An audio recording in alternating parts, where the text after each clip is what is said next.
was designed in order to contribute to the solution of the dignified housing deficit of low-income families.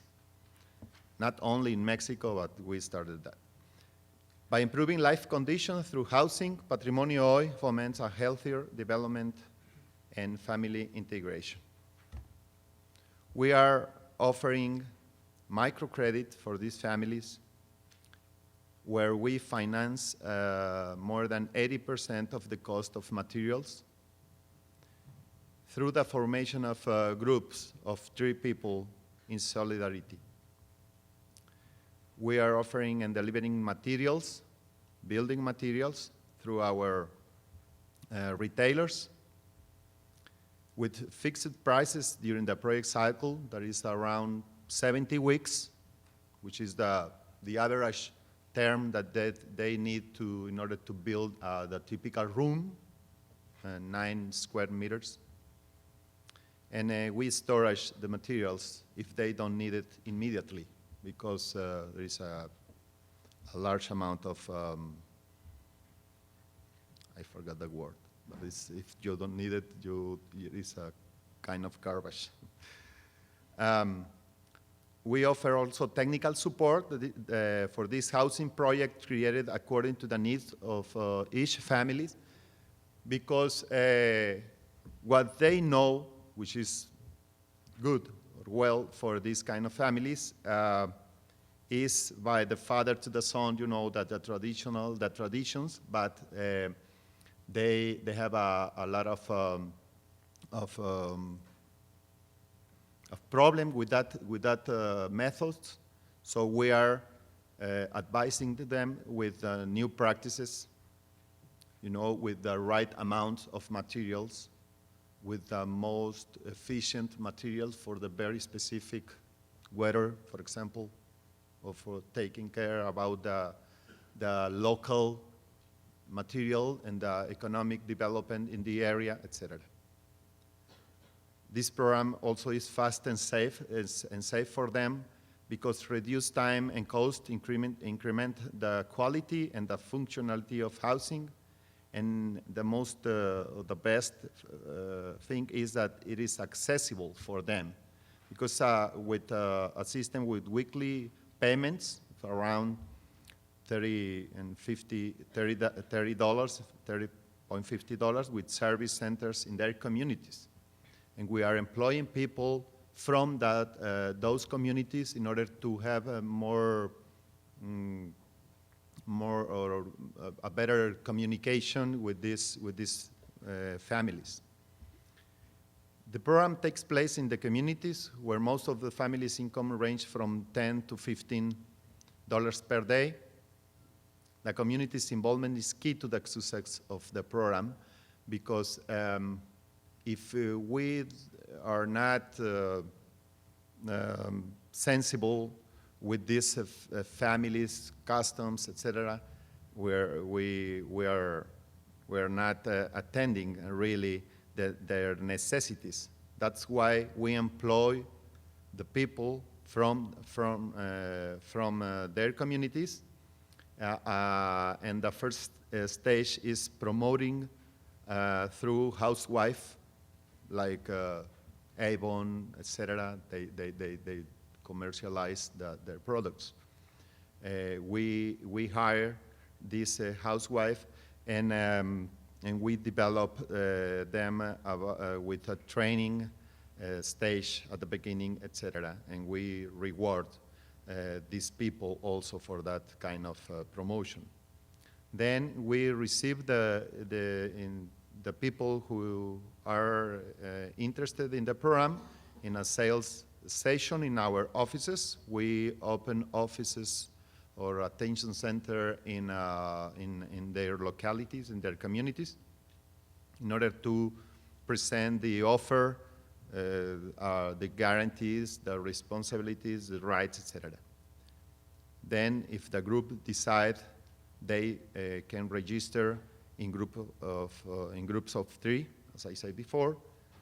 And the fourth stage is each member of the group receive the technical advisory about his or her very specific necessities or needs.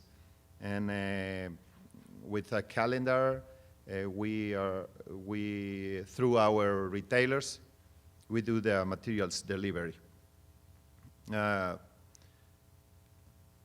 We charge a fee of $2 for the services every week, and we deliver materials for $12 in the weekly payment of $14 per person.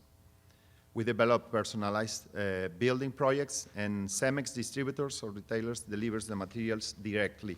CEMEX is not selling directly to these families, and that's how we are developing also incremental sales for the local delivery materials in those places. The geographical growth and the social impact of the program allow more participants to build their homes with better quality standards in a shorter period of time. Currently, there are 117 service centers in 47 cities in Mexico. And we are running also this operation in Colombia, Nicaragua, Venezuela, Costa Rica, and this year we will start in Dominican Republic. In the last 6-7 years, we have served to more than 155,000 families. We are attending them, serving them today, and almost the whole country. The benefits of the program for these families is 35% cost reduction through the cost to the fixed prices in material and in the services, and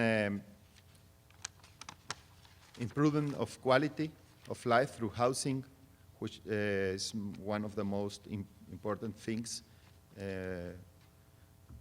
with education, and the feeling of self-sufficiency in order to achieve greater goals.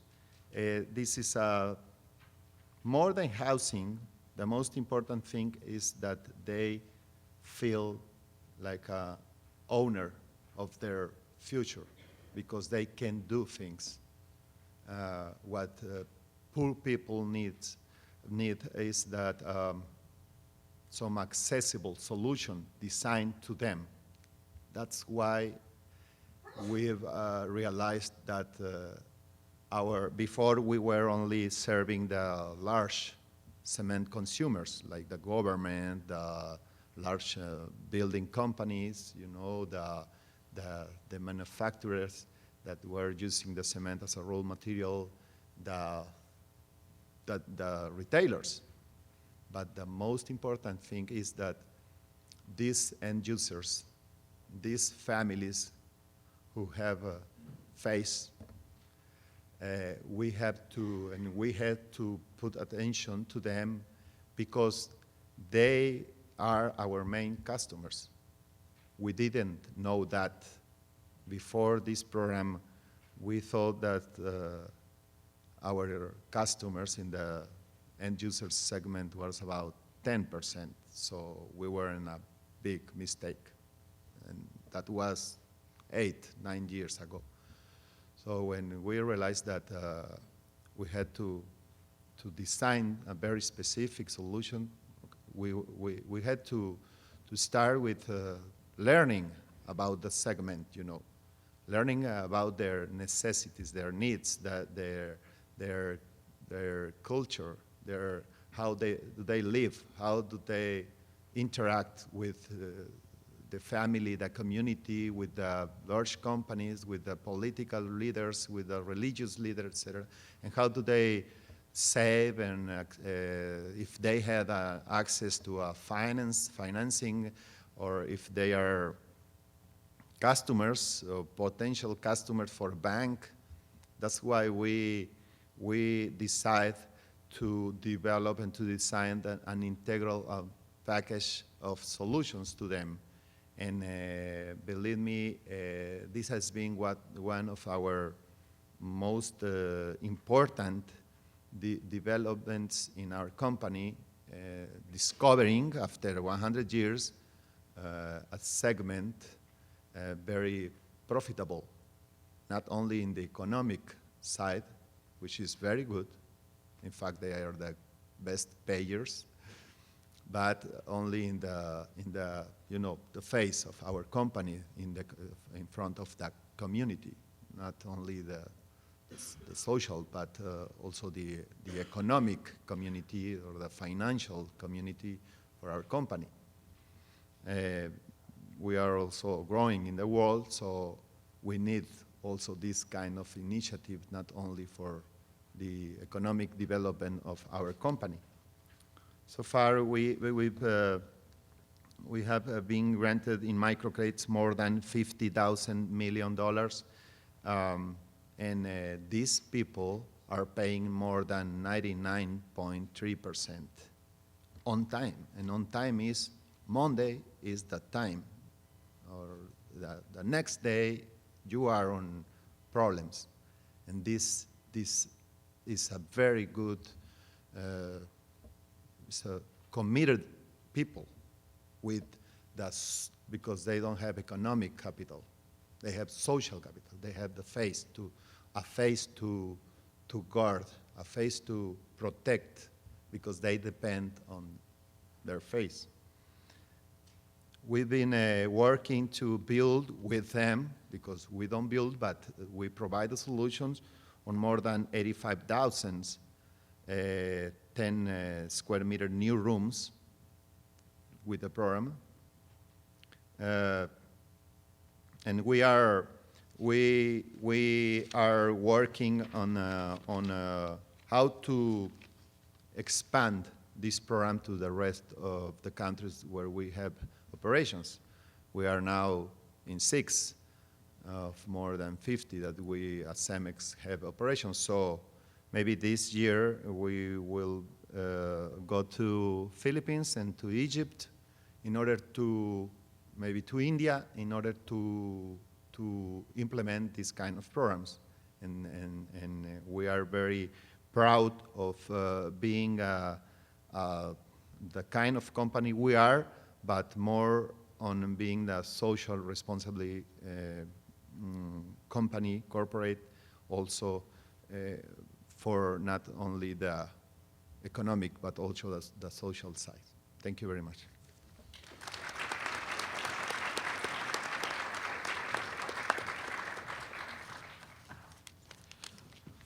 I'd now like to introduce Grant Helworth, who's a partner at PricewaterhouseCoopers. Grant is a partner in PwC's Systems and Process Assurance practice and has leadership responsibility for clients and staff in Chicago and Milwaukee. His international experience includes assignments totaling over 3 years in Egypt and Poland. One of the things that was very interesting that we found out about Grant was that in 2006, he spent 2 months in Madagascar on PwC's Ulysses program, evaluating aspects of leadership, sustainability, and cultural diversity. So, I'd like to introduce.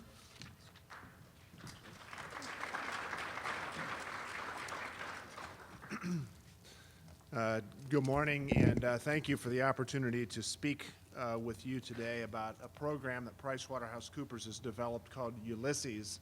It's a leadership development program that selects, this year, about 22 partners participated from 18 different countries, and it's specifically designed to provide perspective to our partners on the topics of sustainability, leadership, and diversity. So I will confess, I stand here before you not an expert in sustainability, but rather a student of sustainability. And if I would retitle my presentation, it might more appropriately be titled, "What I Learned About Sustainability Last Summer in My Stay in Madagascar."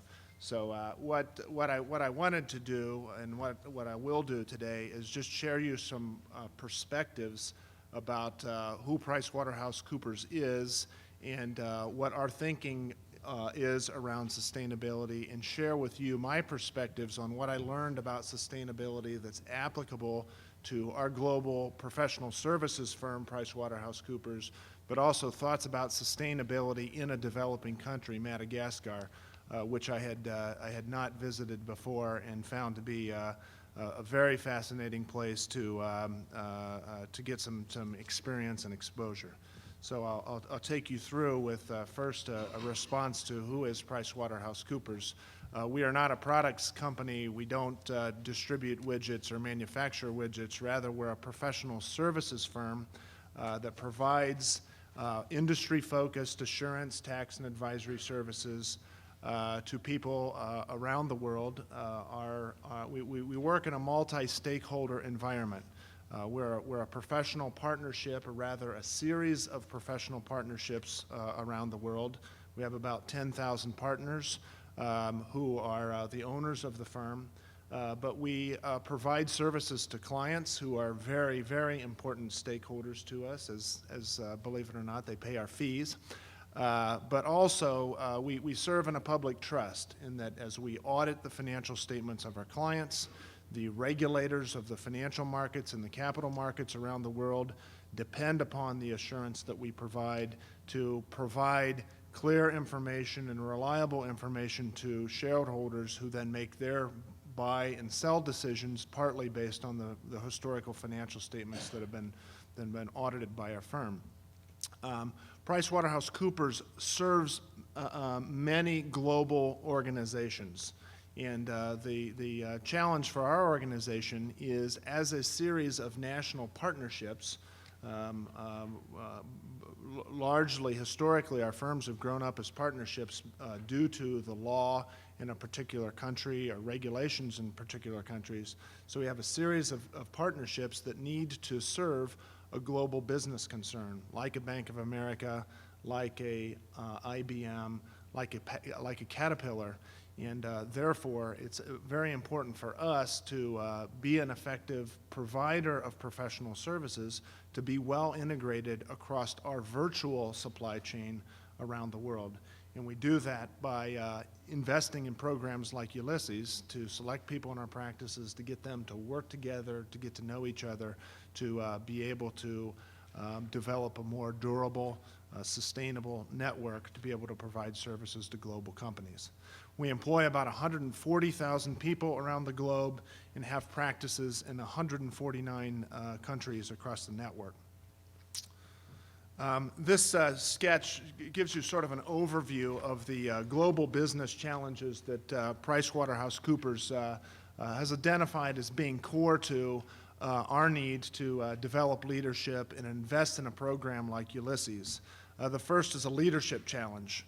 As we work in dynamic financial markets where there is change all the time, we need to have leaders who understand how to work effectively with each other, how to detect and respond to global changes, how to serve global clients, how to manage in a stakeholder environment of clients, partners, shareholders, and regulators. The diversity challenge is a second area. As we look at the change in the composition of our workforce, domestically and internationally, the 140,000 people that we employ come from virtually every walk of life, and we need to develop means by which to respect their differences, leverage their differences, bring a variety of perspective and capability to bear to get to the right solution. And the third aspect of our strategic business challenges is sustainability. How do we deliver high-quality professional service to global clients as a series of national partnerships?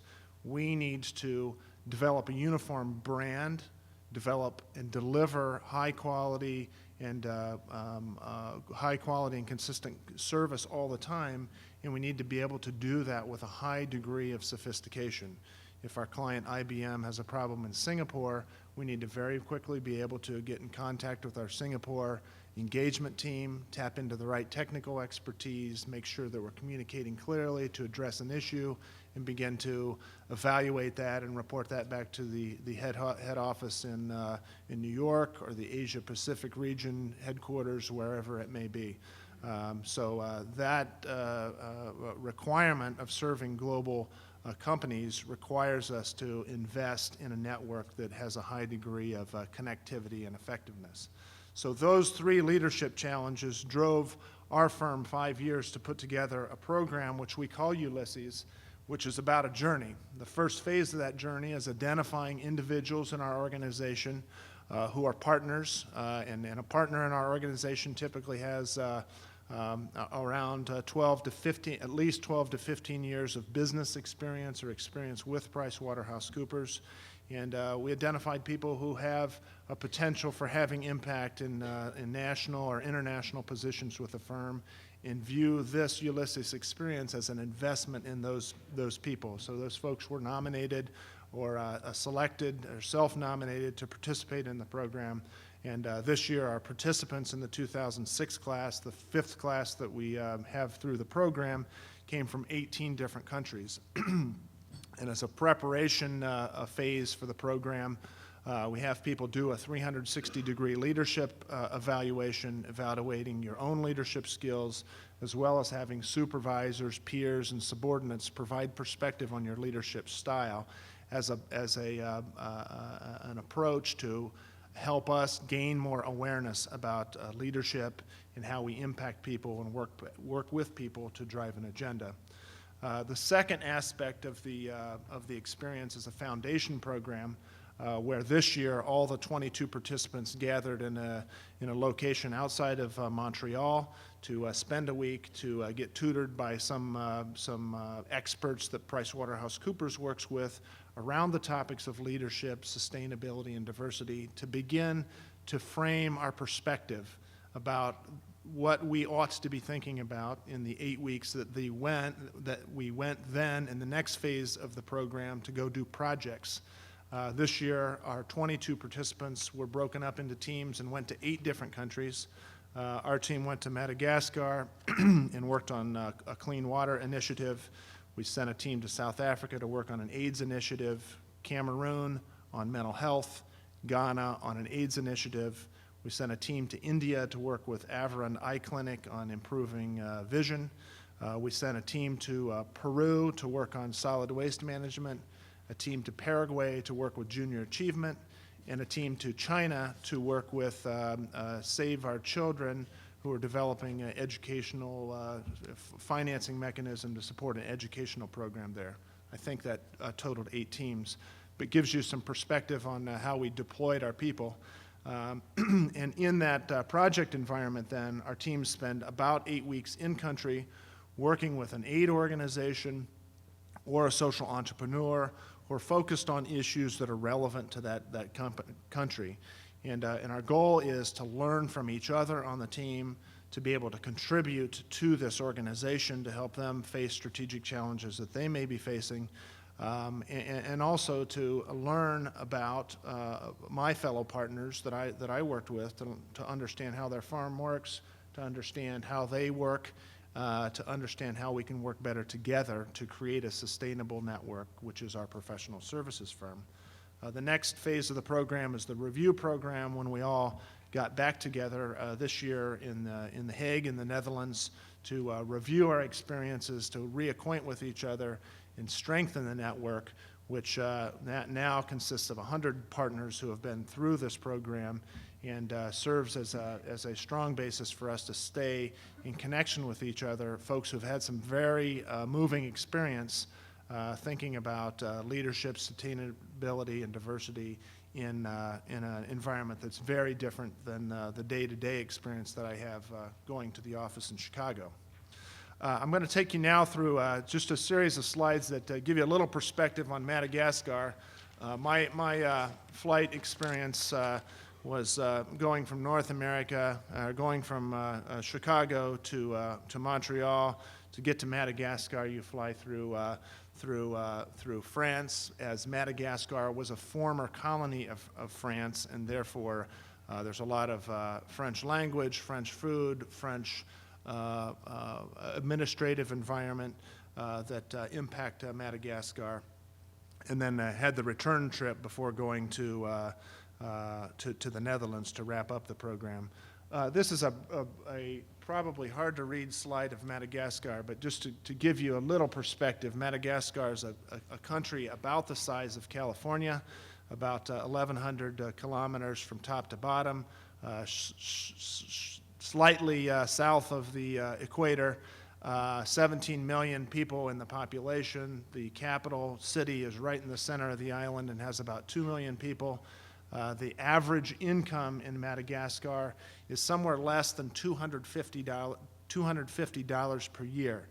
So there's real poverty in the island, and there's great diversity in the island. I was very impacted by this fusion of cultures that was French from the French colonialization of Madagascar.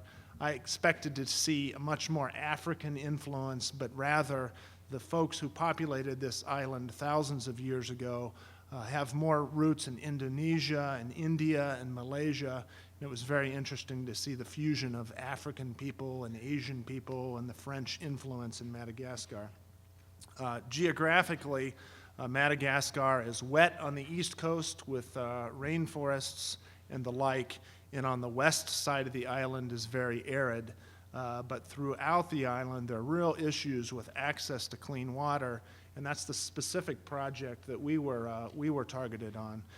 It's estimated that less than 50% of the population has access to clean water, and it really struck me as a finding as we traveled around the country to see this eastern half of the island, which is in effect a rainforest, and there's water everywhere, but not a cup to drink. We have not a cup of clean water to drink, and we, with a developing country perspective, we're carrying our own value system with us that said water needs to be clean in order to be consumed, and we view that to be a very basic and fundamental right, that you would have access to clean water. And we often contrasted that to what appeared to be the value in Madagascar, which was people were quite satisfied to have access to clear water. And the difference between clear and clean was striking to us. And just to provide you some background facts, UNICEF has done studies in Madagascar and found the child mortality rate in Madagascar to be about 50%, as measured by the number of children who reach their 5th birthday. So about 50% of children born do not meet their 5th birthday, and a lot of that problem is due to water-related diseases. So the project that my team was charged with in Madagascar was to work with a social entrepreneur who had founded a business there specifically focused at installing hand wells, cheap and affordable hand wells that would utilize the filtration impact of the sandy soils on the east side of Madagascar to deliver cheap, clean, and clear water to the populace there. So our task was to get an understanding of the water issues, get an understanding of the social entrepreneur's issues, and be able to provide perspective back to him to help him develop a more sustainable business in Madagascar, all the same time thinking about sustainability to our own business as we worked globally with clients. So that's the overview of Madagascar. This is just a sort of a striking perspective I gained. You would think that an island of such a small size, there would be a lot of commonality, but rather there are 17 historic tribes who inhabit the country, and there's lots of cultural diversity across this country, in part as illustrated by the diversity in the houses that people lived in. In the lower left, a clay brick house built by people in the highlands, where frankly Madagascar has been deforested for many decades, and that's the most available building material. To the lower right hand, a hut built from bamboo near the shore, built up on stilts because it's commonly impacted by monsoons in that area. So there are many reasons for diversity in the country, and one of the things that we had to learn to understand from a sustainability perspective, advising a social entrepreneur, was understanding where you can sell your pumps, where does it apply, and what are the cultural norms that differ around the use of water and the appreciation of the difference between clean water and clear water.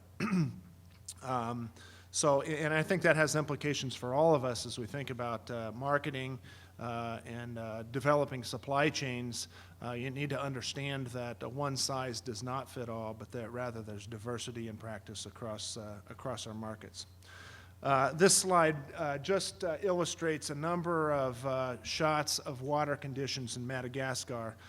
In the lower left-hand corner, taken on the east coast of Madagascar in the rainforest, you'll see sort of very, very typical use of the stream that flows through the water, or rather the stream that flows through a village.